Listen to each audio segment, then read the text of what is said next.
good morning to everyone. I am Vivek Sharma and I am going to start article. ये भी काफ़ी basic chapter है article, और हम ऐसा मानते हैं कि ये ग्रामर का बैकबोन कहा जाता है। You can say article is the backbone of grammar, और ग्रामर के अंदर काफ़ी इंपॉर्टेंट रोल प्ले करता है। और अगर हम बोर्ड की बात करें तो बोर्ड में ये 3 से 4 मार्क्स का आता है।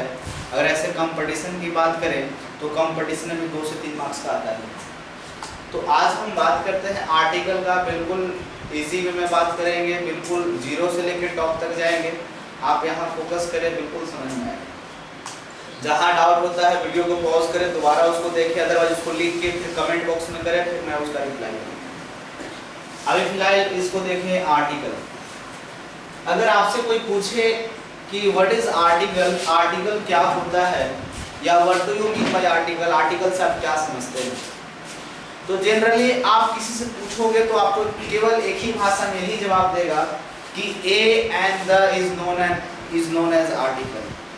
ए एंड द को आर्टिकल कहते हैं। ये आर्टिकल का रियल डेफिनेशन नहीं है, क्योंकि अगर कोई हमसे नाउन पूछे तो proper noun, common noun, collective noun तो नहीं बोलेंगे, अरे नाउन का डेफिनेशन देंगे ना। ठीक उसी प्रकार से आर्टिकल का वो पार्ट है अंदर, वो डेफिनेशन नहीं है। हम इसके रियल फैक्ट पे बात करते हैं, इसके डेफिनेशन पे बात करते हैं। पहले समझते हैं आर्टिकल का मतलब क्या होता है। अगर इसको डिफाइन करना हो तो इसको हम ऐसे बोलेंगे, आर्टिकल को सिंपल डेफिनेशन में अगर इसको डिफाइन करें तो इसको बोलेंगे an article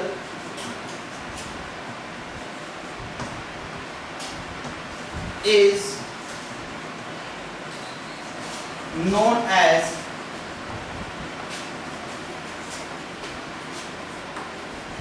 noun marker. Article is known as noun marker. अब यहाँ समझेंगे नाउन मार्कर का मतलब क्या होता है। अगर सिंपल शब्दों में समझें तो नाउन मार्कर का मतलब होता है कि आर्टिकल जिस शब्द के पहले लग जाएगा, हमारे पूरे जितने इंग्लिश ग्रामर के अंदर, फंक्शन इंग्लिश के अंदर जितने वर्ड होते हैं, किसी के पहले अगर आर्टिकल लग जाता है तो आप परफेक्ट कह सकते हो क्या होगा, नाउन होगा। मतलब आर्टिकल का मुख्य रूप से काम क्या होता है, किसी भी वर्ड को नाउन बना देना। क्या बना देना, नाउन। तो नाउन मार्कर का मतलब आर्टिकल सबको क्या बनाता है, संज्ञा बनाता है। आगे बढ़ते हैं। अगर मॉडर्न इंग्लिश की बात करें तो मॉडर्न इंग्लिश ग्रामर में आर्टिकल को लोग डिटरमिनर्स के भी नाम से जानते हैं। According to modern English grammar, you can say also article is known as determiners. तो हम देखेंगे कि आर्टिकल का दूसरा नाम क्या है, डिटरमिनर्स है। अब दो टर्म है, दोनों को एक जैसे हम कैसे बोल सकते हैं।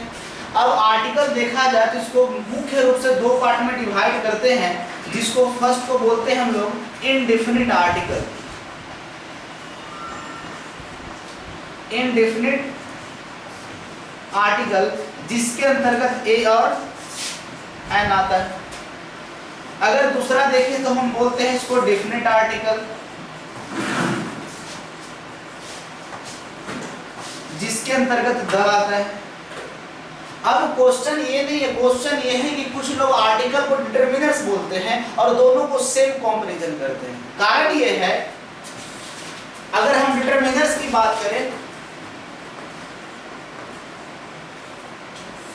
तो डिटरमिनर्स हमारे पास होता है दिस, दैट, दिस, दोस। अब ये देखिए, ये बिल्कुल डिफरेंट, ये बिल्कुल डिफरेंट, फिर भी दोनों को हम सेम क्यों बोलेंगे। मॉडर्न इंग्लिश ग्रामर में फिर भी दोनों को सेम क्यों बोलते हैं।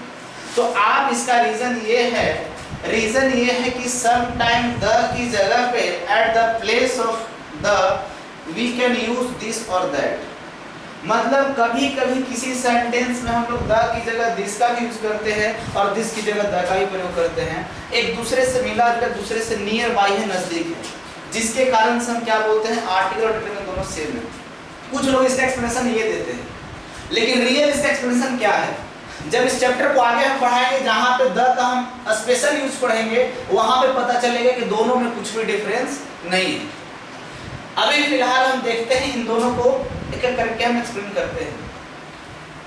अब आपको पता है कि जो इंडेफिनिट आर्टिकल ए और एन है, इसका मतलब शुद्ध हिंदी में अगर देखा जाए तो ए का मतलब कुछ लोग एक भी मानते हैं, समटाइम किसी सेंटेंस में इसका मतलब कोई भी होता है, समटाइम इसका मतलब सभी भी होता है। यानी कि हम देखते हैं क्या ए और एन का मतलब एक भी होता है, कोई भी होता है, सभी भी होता है। मतलब हिंदी टर्म देखें तो, लेकिन द का कुछ खास मीनिंग नहीं होता है। The is just like a water, पानी को जिस रंग में मिलाना चाहे पानी वैसा ही बन जाए। ठीक उसी प्रकार से द एक ऐसा है कि जिस सेंटेंस में इसको लिखेंगे उस सेंटेंस के अकॉर्डिंग ढल जाता है। इसका कोई डेफिनेट मीनिंग, इसका कोई निश्चित मीनिंग नहीं होता। क्लियर है? अब हम यहाँ देखते हैं कि आखिर इसका जो हिंदी मीनिंग इसमें डिफरेंस क्या है, इसको हम जस्ट इसके बाद आपको एक्सप्लेन करेंगे। अभी फिलहाल आप इतना देखें कि आर्टिकल को नाउन मार्कर के नाम से भी जानते हैं, कुछ लोग आर्टिकल को डिटरमिनर्स के भी नाम से जानते हैं। आगे फर्दर जाके आर्टिकल को टू पार्ट में डिवाइड करते हैं। First is one indefinite article, second is one definite article. Indefinite article के अंतर्गत ए और एन आता है, डेफिनिट आर्टिकल के अंतर्गत द आता है। फिलहाल अभी तक हम लोग इतना बेसिक सीखे हैं।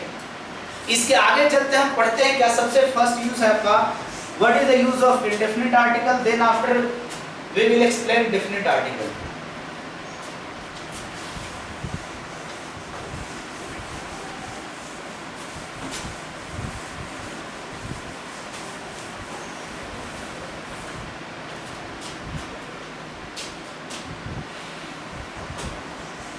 Use of indefinite article. लेकिन इस टॉपिक को पढ़ने के पहले आपको दो चीज मुख्य रूप से जानना होगा कि इंडेफिनिट आर्टिकल का यूज किस प्रकार से करते हो, तो हम जानेंगे ही। इसके पहले आपको जानना पड़ेगा इसका प्लेस क्या होता है, आर्टिकल कहाँ पे लगता है। सबसे पहले वो क्या जानना है कि आर्टिकल का प्लेस क्या होता है, आर्टिकल कहाँ पे लगता है। तो सबसे पहले हम बात करते हैं, हम थोड़ा ध्यान दें, ए और एल। आप बचपन में पढ़े होंगे कि ए का यूज हम लोग कॉन्सोनेंट के पहले करते हैं और एन का यूज वॉवेल के पहले करते हैं। ये रही बचपन की पढ़ाई। अब इसको हम आगे कन्वर्ट करते हैं। अब सबसे पहले आप जानेंगे तब कि कॉन्सोनेंट कितने होते हैं और वॉवेल कितने होते हैं। तो पहले हम यहाँ पे वॉवेल के बारे में बात कर रहे हैं। वॉवेल मुख्य रूप से हम लोग 3 पढ़ते हैं। वॉवेल हम लोग मुख्य रूप से कितना पढ़ते हैं, 3, जिसको फर्स्ट में बोलते हैं इंग्लिश वॉवेल, जिसको आप ऑलरेडी जान रहे हैं। इंग्लिश वॉवेल जिसके अंतर्गत ए, ई, आई, ओ, यू आता है, जिसकी संख्या टोटल 5 होती है। इसके बाद एक और आता है जिसको हम बोलते हैं सेमी वॉवेल। सेमी का मतलब होता है आधा, मतलब आधा वॉवेल होगा आधा कॉन्सोनेंट होगा, जिसकी संख्या कितनी होती है, 8 होती है।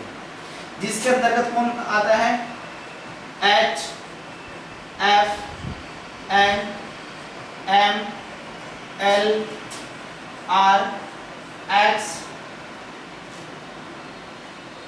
एस। इसकी संख्या टोटल 8 होती है। हम आगे बढ़ते हैं, जिसको बोलते हैं हिंदी वॉवेल।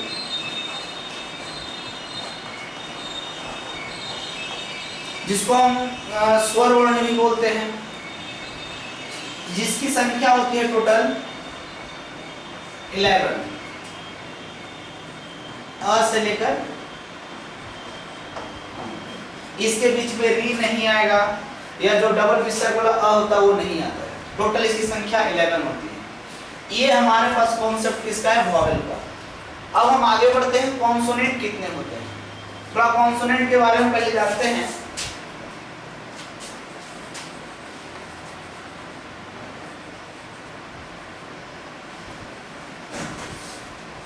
तो कॉन्सोनेंट मुख्य रूप से हम लोग 2 देखते हैं।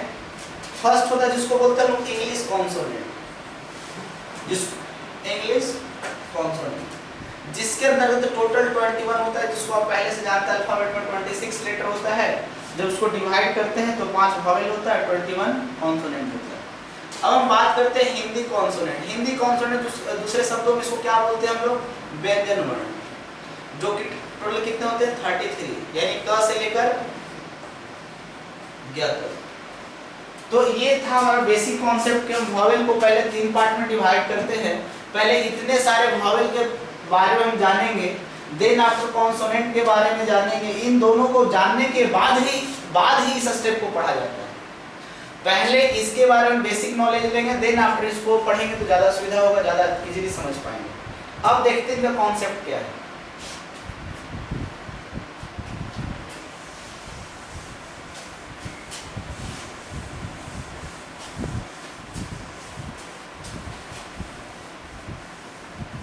दो मिनट में मैं इसको रफ कर रहा हूं, थोड़ा देखिए इसको। एक छोटा सा यहाँ पे एक टर्म बता रहा हूं मैं, थोड़ा ध्यान देंगे। डिफरेंस, आखिर जरूरत क्या पड़ी डेफिनेट आर्टिकल को इनडेफिनेट आर्टिकल को दो पार्ट में डिवाइड करने का जरूरत क्या पड़ा? इसलिए जैसे हम यहाँ पे दो सेंटेंस लिखते हैं, this is a pen, this is a house. ये दो सेंटेंस थोड़ा ध्यान दें। हमें पता है कि पेन यहाँ पे क्या है, नाउन है, और नाउन के पहले कौन सा आर्टिकल है, इनडेफिनिट आर्टिकल है।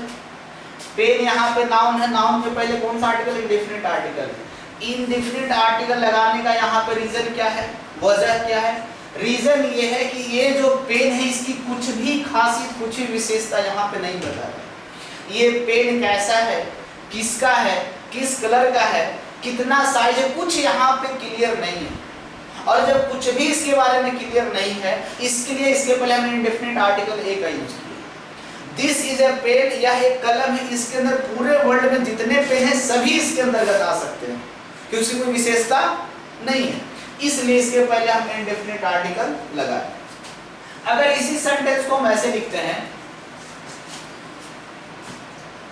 This is the pen which I bought today, यह वही कलर है जिसको मैंने आज खरीदा है। अब यहाँ पे देखिए पेन यहाँ पे क्या है, नाउन है। अब इसी नाउन के पहले डेफिनेट आर्टिकल द लगा है। यहाँ पे क्या हो गया, यह वही कलम है जिसको मैंने खरीदा है। अब इस कलम की विशेषता क्या है कि ये मेरी कलम है, ये बिलोंग्स मेरे से कर रहा है, अब इसका ऑनरशिप मेरे पास है। अब दुनिया का हर कलम तो इसके अंदर नहीं आ सकता है, वही पेन आ सकता है जिसको मैंने आज खरीदा है। अब ये यहाँ पे क्या होगा, डेफिनिट हो गया। तो मेन डिफरेंस ये है कि जहाँ पे किसी नाउन की विशेषता नहीं बताई जाएगी, जहाँ पे वो डेफिनिट नहीं होगा, उसके पहले इनडेफिनिट आर्टिकल का यूज करते हैं, और जहाँ पे वो डेफिनिट हो जाता है उसके पहले द का यूज करते हैं। सेम एज इट इज यहाँ पे देखते हैं। सिमिलरली सेकंड सेंटेंस में देखें, दिस इज अ हाउस। अब ये हाउस किसका है, इसका ऑनरशिप किसके पास है, ये कहाँ लोकेटेड है, कुछ इसका मतलब पता नहीं, बस ये एक घर है। तो दुनिया में जितने घर हैं सभी इसके अंतर्गत आ सकते हैं, क्योंकि इसकी विशेषता यहाँ पे कुछ भी नहीं है, और ये यहाँ पे क्या है, नाउन है। और जब इसके बारे में कुछ भी विशेषता नहीं है तो इसके पहले हम क्या लगाएंगे, इंडेफिनिट आर्टिकल। अगर इसी चीज को हम ऐसे लिखें, this is the house which I live in, कहता है यह वही घर है जिसमें मैं रहता हूँ। अब इसकी विशेषता क्या होगी, जिसमें मैं रहता हूँ। तो दुनिया के सभी घर में तो मैं नहीं रह सकता, मैं किसी पर्टिकुलर एक बिल्डिंग में रह सकता हूँ, और इसका ऑनरशिप किसके पास है, मेरे पास है। तो इस घर की विशेषता हो गई। और जब किसी नाउन को हम डिफिनिट करेंगे, निश्चित करेंगे, तो उसके पहले हम डेफिनिट आर्टिकल द का प्रयोग करते हैं। आई थिंक मुझे ऐसा लगता है कि आपको समझ में आ रहा होगा। तो बेसिक डिफरेंस यही कि जहां पे किसी नाउन को डिफिनिट करना होगा, लोकेट करना होगा, उसके पहले हम द का यूज करेंगे, और जहां पे डिफिनिट उसको नहीं बताना या उसकी विशेषता नहीं दी हुई होगी तो उसके पहले हम इंडेफिनिट आर्टिकल ए का यूज करेंगे। क्लियर है? अब आगे बढ़ते हैं। ये रहा डिफरेंस, इसलिए इसको दो पार्ट में डिवाइड करने की जरूरत पड़ी। अब हम देखते हैं इसका पोजीशन क्या है।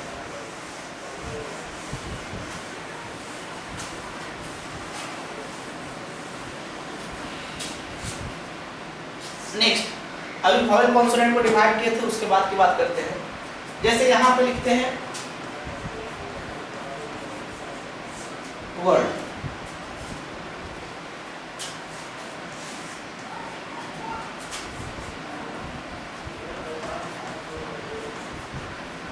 फर्स्ट लेटर,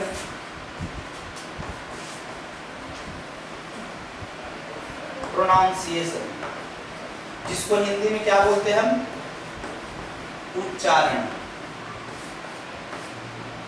फर्स्ट लेटर मतलब पहला अल्फाबेट अक्षर। जैसे इसका 4 कंडीशन होगा। फर्स्ट कंडीशन ये, सपोज हम यहाँ पे लिखते हैं एप्पल,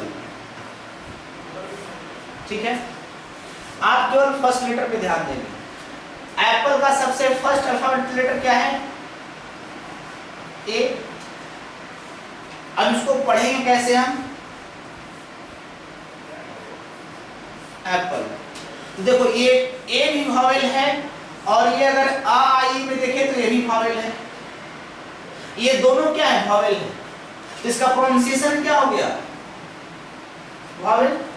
तो इसके पहले हम क्या लगाएंगे, एन, पहला चीज। दूसरा चीज ये कि इंग्लिश में क्या लिखा हुआ वो हमें उसके ऊपर ध्यान नहीं देना है। इसको हिंदी में पढ़ेंगे कैसे, हमें उस पर ध्यान देना है। और इसी के अकॉर्डिंग यहाँ पे डिसाइड होता है कि ए लगाए कि एन लगाए। जैसे एक एग्जांपल और, जैसे यहाँ लिखे हम यूरोप, तो यूरोप का सबसे पहला लेटर क्या है, ई, और ये क्या है, वॉवेल है। लेकिन इसको हम पढ़ते कैसे हैं, यूरोप। अब देखें आप कि ये वॉवेल है, लेकिन पढ़ कैसे रहे हैं, ये कॉन्सोनेंट से। तो इसका प्रोनाउंसिएशन क्या हो गया, कॉन्सोनेंट। तो इसके पहले क्या लगेगा, ए। मतलब हम ये देख रहे हैं कि इंग्लिश में क्या लिखा हुआ है वो उससे मतलब नहीं है, हिंदी में उसको कैसे पढ़ेंगे उसी से डिसाइड होगा कि यहाँ पे ए होगा कि एन। जैसे एक कंडीशन और देखते हैं, यहाँ पे सिंपल यहाँ लिखे बुक, ठीक है। अब बुक का पहला लेटर क्या है, बी। इसको पढ़ेंगे कैसे, बुक। अब ये बी कॉन्सोनेंट, ये कॉन्सोनेंट, इसका तो फाइनल प्रोनाउंसिएशन क्या हो गया, कॉन्सोनेंट। तो इसके पहले क्या होगा, ए। एक लास्ट बच गया है, इधर देखिए। जैसे लास्ट वाले को हम यहां लिखते हैं ऑनेस्ट। अब इसका पहला अल्फाबेट लेटर क्या है, एच। इसको हम पढ़ते कैसे हैं, ऑनेस्ट। मतलब एच इसके अंदर साइलेंट हो जाता है। और इंग्लिश ग्रामर में या इंग्लिश लैंग्वेज में कहा जाता है जिस वर्ड को साइलेंट बोलते हो जनरली हम इटालियन वर्ड में आते हैं वो, जिस वर्ड को जनरली हम साइलेंट करते हैं। अब ये ऑनेस्ट है, तो ये तो कॉन्सोनेंट है एच, लेकिन ये क्या है, वॉवेल है। आ ई में आ आता है, तो जब ये वॉवेल, इसका प्रोनाउंसिएशन फाइनल क्या होगा, वॉवेल। तो इसके पहले क्या लगेगा, एन। मतलब इस 4 कंडीशन को आपको ध्यान रखना है कि इंग्लिश में क्या लिखा हुआ है उससे मतलब नहीं होना चाहिए। इसके डिफरेंट प्रोनाउंसिएशन पे जाएंगे, इसका जैसा उच्चारण होगा उसके अनुसार वहां पर डिसाइड करेंगे कि ए होगा या एन होगा। ये 4 कंडीशन को आपको ध्यान रखना है। इसके जस्ट बाद एक कॉन्सेप्ट हम बताए थे आपको, सेमी वॉवेल का। सेमी वॉवेल कॉन्सेप्ट क्या है, थोड़ा ध्यान देंगे उसमें।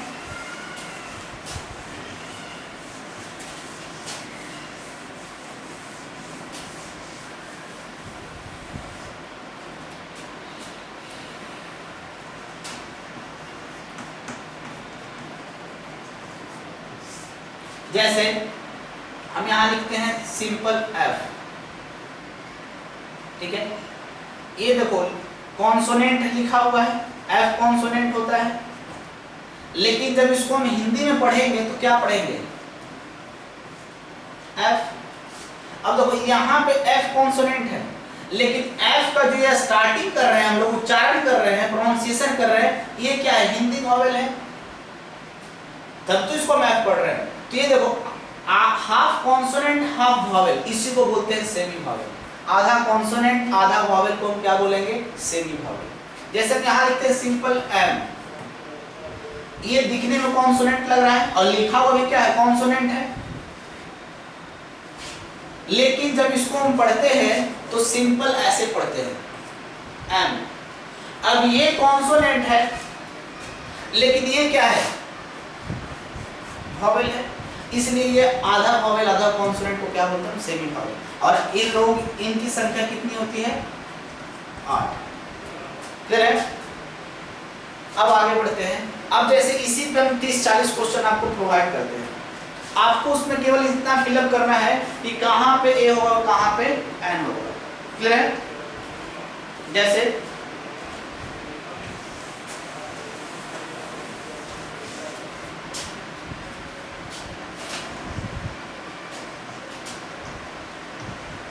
humble, honest,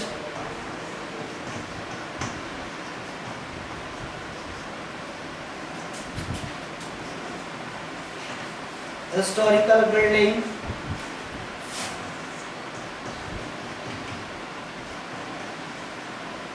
elephant,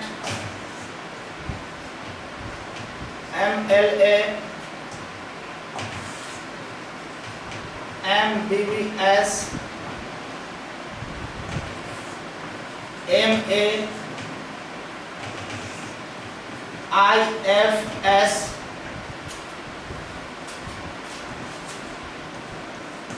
expert, university,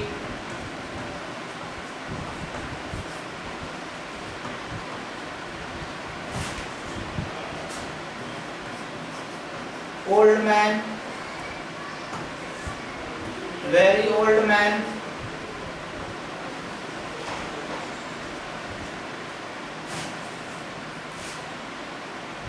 very big umbrella,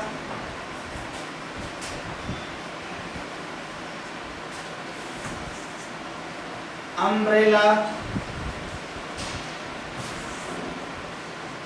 if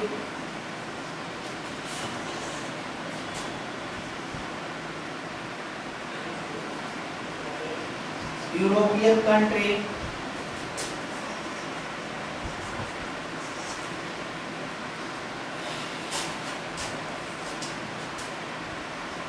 BA, CA,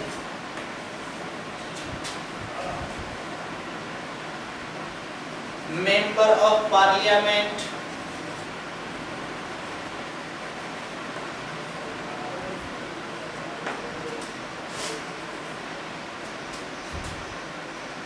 arrow. अभी हम इन लोगों में देखते हैं कि बिल्कुल इजी वे में लिखेंगे। अभी बहुत सारे क्वेश्चन हैं। 1 रुपी नोट,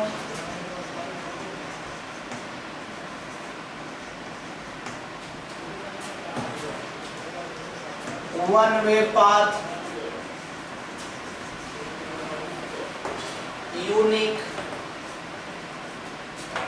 यूनियन, ऐसे बहुत सारे क्वेश्चन हो सकते हैं। जैसे हम देखते हैं अकॉर्डिंग टू आर्टिकल, केवल इसमें ए और एन को फिलअप करना है। जैसे सबसे फर्स्ट क्वेश्चन को देखते हैं, 1 रुपी नोट। अब इसमें क्या हो सकता है, ए या एन हो सकता है। अब इसको पहले हम समझेंगे इसमें क्या हो सकता है, ए या एन। अब ये लिखा हुआ वो सकती है तो भावेल है, लेकिन इसको हम पढ़े कैसे रहे, 1। अब देखते हैं ये भावेल, लेकिन ये क्या कॉन्सोनेंट है, इसके पहले क्या होना चाहिए, एन। अब याद है हम्बल, तो ये एक ऐसे क्वेश्चन है हम्बल, इसमें जनरली कंफ्यूजन होता है। देखो अगर देखें ब्रिटिश इंग्लिश के अनुसार तो इसके अंदर ए होना चाहिए, लेकिन अगर अमेरिकन इंग्लिश के अनुसार देखें तो इसके अंदर एन होगा। कारण ये है कि कुछ लोग इसको हम्बल पढ़ते हैं, ब्रिटिश इंग्लिश के अनुसार इसको हम्बल पढ़ते हैं और अमेरिकन इंग्लिश के अनुसार इसको अम्बल पढ़ते हैं तो इसके अंतर्गत ए और एन दोनों होता है। आप दोनों में से दोनों लिखिए, कोई सही नहीं। एक चीज और ध्यान दें, इसमें एक चीज होता है कि जैसे हिस्टोरिकल बिल्डिंग है या होटल होता है, जैसे सिंपल यहाँ पे लिखे होटल, तो कुछ लोग इसको होटल पढ़ते हैं, होटल, और कुछ लोग इसको होटल पढ़ते हैं, लेकिन सही प्रोनाउंसिएशन से क्या है, होटल। हम लोग होटल ऐसे बोल देते हैं, लेकिन सही प्रोनाउंसिएशन से क्या है, होटल। और जब होटल बोलेंगे तो इसके पहले क्या होगा, एन, और नॉर्मल इसके पहले हम क्या लगाते हैं, ए। तो दोनों से हम बोल सकते हैं, लेकिन अगर ग्रामर की बात करें तो ग्रामर इसके अंदर केवल एन को एक्सेप्ट करता है, ए को एक्सेप्ट नहीं करता है। वैसे हम जनरली लिख देते हैं और सही हो भी जाता है, लेकिन रियल में देखें तो इसके पहले केवल एन होना चाहिए, ए नहीं होना चाहिए। अब यहाँ ऑनेस्ट में इसके पहले क्या होगा, एन। हिस्टोरिकल, कुछ लोग इसको हिस्टोरिकल पढ़ते हैं, कुछ लोग इसको हिस्टोरिकल पढ़ते हैं। तो दोनों इसके अंदर हो सकता है, ए और an. Elephant, an elephant, M L A. अब यहाँ देखें एम कॉन्सोनेंट है लेकिन पढ़ कैसे रहे, एम। ये कॉन्सोनेंट है लेकिन ये क्या है, वॉवेल, तो इसके पहले क्या होगा, एन। ये कॉन्सोनेंट है लेकिन इसको पढ़ेंगे कैसे, एम बी बी एस, तो ए क्या होगा, वॉवेल, इसके पहले क्या होगा, एन। एम है मास्टर इन आर्ट, तो इसको क्या लिखेंगे, एम कॉन्सोनेंट, लेकिन पढ़ेंगे कैसे, एम ए। ये वॉवेल हो गया, तो इसके पहले क्या लिखेंगे, एन। आई एफ एस, तो इसके पहले क्या लिखेंगे, एन। वन वे पाथ, तो क्या लिखेंगे इसके पहले, ए। Expert, an. यूनिवर्सिटी, देखो यूनिवर्सिटी में यू क्या है, वॉवेल है लेकिन पढ़ते कैसे हैं, यस से, यूनिवर्सिटी। इसके पहले क्या हुआ, ए। ओल्ड मैन, क्या हुआ, an old man. Very old man, अब देखिए हम इसके अकॉर्डिंग हम यहाँ पे यूज नहीं करेंगे, अब इसके अकॉर्डिंग यूज करेंगे। A very big umbrella, a. Umbrella, an umbrella. M, an M. M का मतलब क्या होता है, एम का मतलब जैसे होता है कि जैसे फीमेल शिप को बोलते हैं एम, जो फीमेल शिप होता है जैसे उसको बोलते हैं M. European country, a. B A, C A. Member of parliament, a. Arrow, an arrow. Unique, a. Unique में ए क्यों, क्योंकि यू यहाँ पे वॉवेल तो है, यू यहाँ पे वॉवेल तो है लेकिन इसको पढ़ेंगे कैसे, यू से। ये यहाँ पे क्या होगा, ए। यहाँ पे क्या होगा, ए। तो आप जब भी क्वेश्चन सोल्व करते हैं आर्टिकल का, तो आपको मुख्य रूप से इन चीजों को ध्यान रखना है कि कहाँ पे सेमी वॉवेल है, कहाँ पे नॉर्मल वॉवेल है, उसके अकॉर्डिंग आपको जब भी यूज करना है तो हिंदी और इंग्लिश दोनों को मिक्स करके यूज करना है। आप इंग्लिश पे डायरेक्ट मत चले जाए, इंग्लिश से करोगे तो वहाँ पे ये लिखना पड़ेगा, लेकिन इसके रियल प्रोनाउंसिएशन पे जाएंगे, उसको हम बोलते कैसे हैं उसके अकॉर्डिंग आपको यूज करना है। इसके आगे अब हम बढ़ते हैं पोजीशन ऑफ आर्टिकल।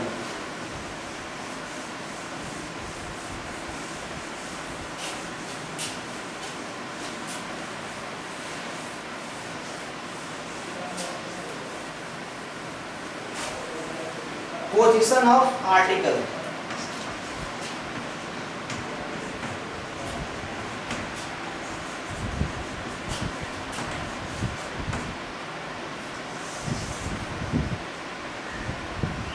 इसका पोजीशन क्या होता है, तो सबसे फर्स्ट इसका पोजीशन होता है ए और एन नाउन के पहले।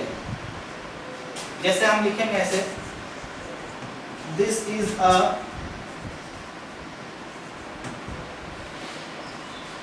बुक, तो बुक यहाँ पे नाउन है, नाउन के पहले आर्टिकल। सेकेंड पोजीशन है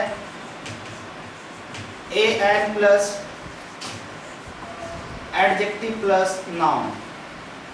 जैसे इसी को हम ऐसे लिखेंगे, this is a good book. Book यहाँ पे नाउन है और इसकी विशेषता बताई जा रही है कि अच्छी किताब है, तो ये एडजेक्टिव हो गया, इसके पहले आर्टिकल। ठीक है। थर्ड पोजीशन है a an plus adverb, adjective और नाउन। जैसे अगर इसको ऐसे लिखे, this is a very good book.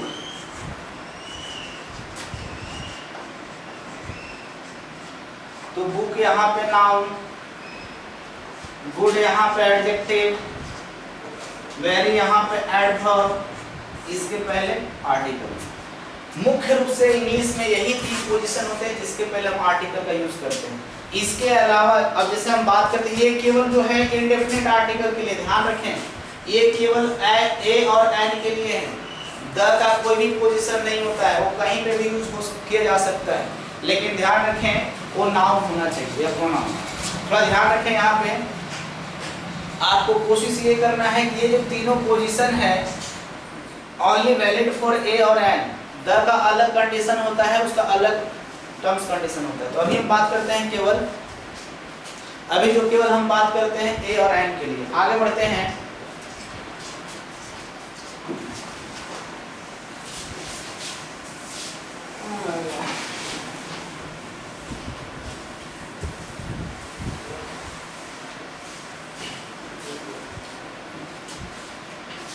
Usage of ए और एन, इसका मुख्य रूप से यूज क्या है? तो देखते हैं इसका सबसे फर्स्ट यूजेज ऑफ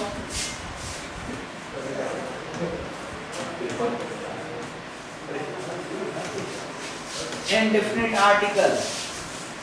इसका यूज क्या है? तो इसका सबसे फर्स्ट यूज है कि जितना आइडियम्स होता है, जितना भी आइडियम्स, जितने भी फ्रेज होते हैं, लगभग आइडियम्स फ्रेज के अंदर हम ए और एन का यूज करते हैं, पहला। दूसरा, जितने भी कलेक्टिव नाउन होते हैं, सभी कलेक्टिव नाउन के पहले ए और एन का यूज होता है।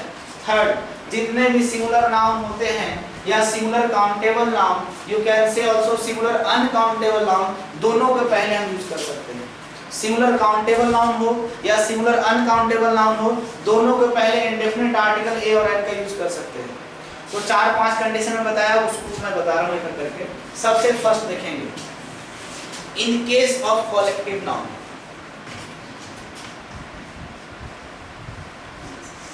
इंडेफिनिट आर्टिकल ए और एन का यूज सबसे पहले कहां होता है? कलेक्टिव नाउन के पहले। कलेक्टिव नाउन देखा जाए तो collective noun denotes a group या group of other creatures.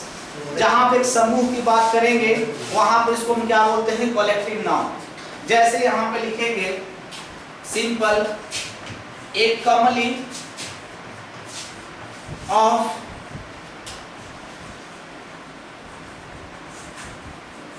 Beautiful and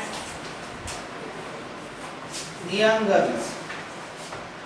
जहां पे खूबसूरत लड़कियों या यंग लड़कियों का समूह होता है तो उसको हम इंग्लिश में क्या बोलते हैं? कमली बोलते हैं। क्लियर है? या बोलते हैं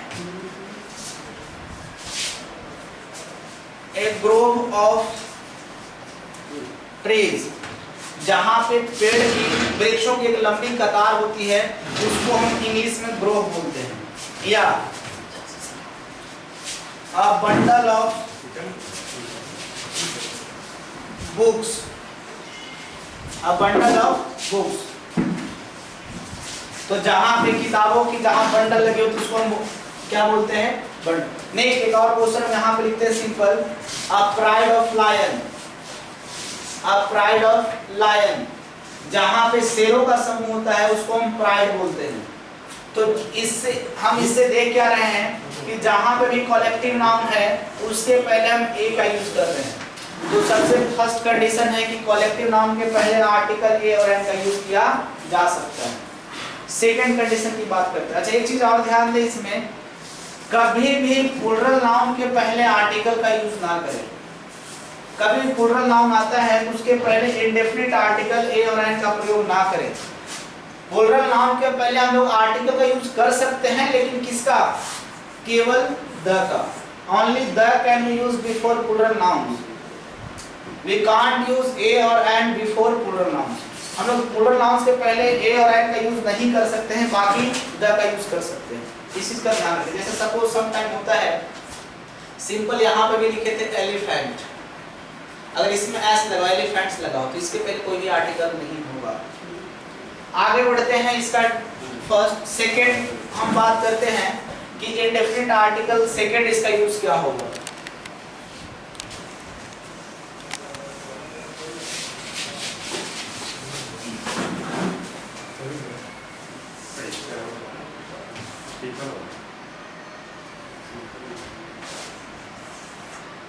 सेकेंड यूज है इसका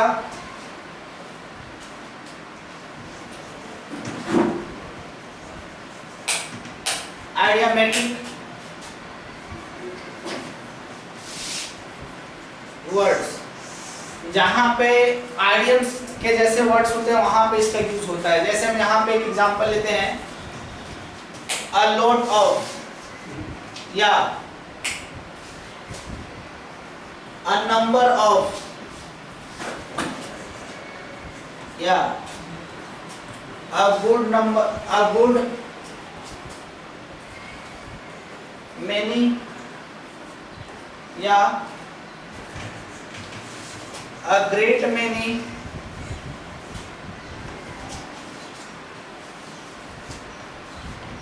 या a variety of, ये सभी क्या है, आइडियम्स हैं।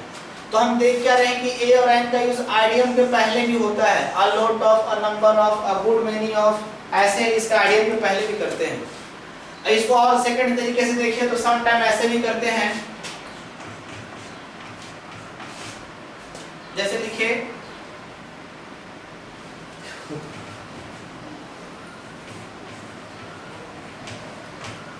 Take a rest,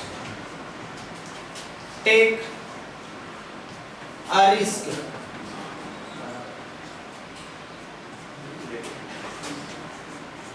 take an event। तो इस तरह से भी हम यूज करते हैं। तो यहाँ पे देख क्या रहे हैं कि जितने फ्रेज होते हैं, फ्रेज में भी हम ए और एन का यूज करते हैं। फॉर एग्जाम्पल अगर देखें, अच्छा इसका सबसे बेहतर यूज क्या है, और हम देखते हैं कंपटीशन के लिए 5 यहाँ पे क्वेश्चन में लिख रहा हूँ, उस 5 क्वेश्चन को आपको सही या गलत करना है। इसी के बेसिस पे मैं 5 क्वेश्चन लिख रहा हूँ, आप देखिए यहाँ पे।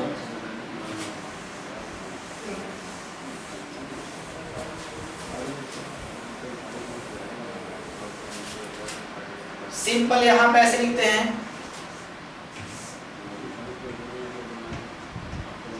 Ravi is coming,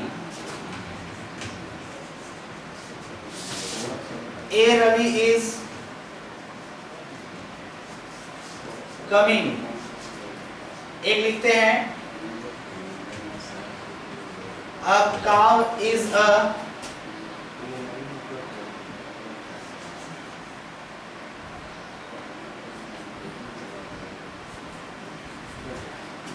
faithful animal।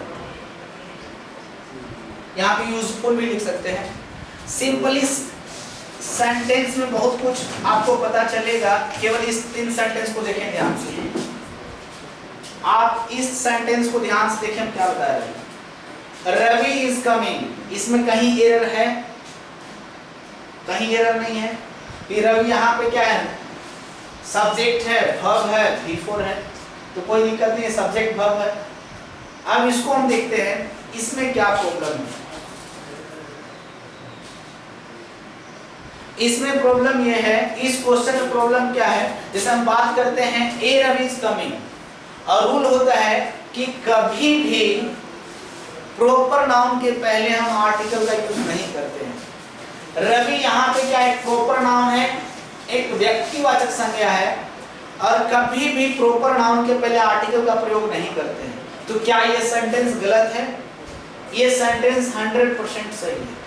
इसका मतलब ये हुआ, और रवि इज कमिंग, आप स्टार्टिंग में जाए, वहां बताया था कि ए का मतलब सम टाइम कोई भी होता है, ये भी होता है, या ए का मतलब सम टाइम सभी होता है, या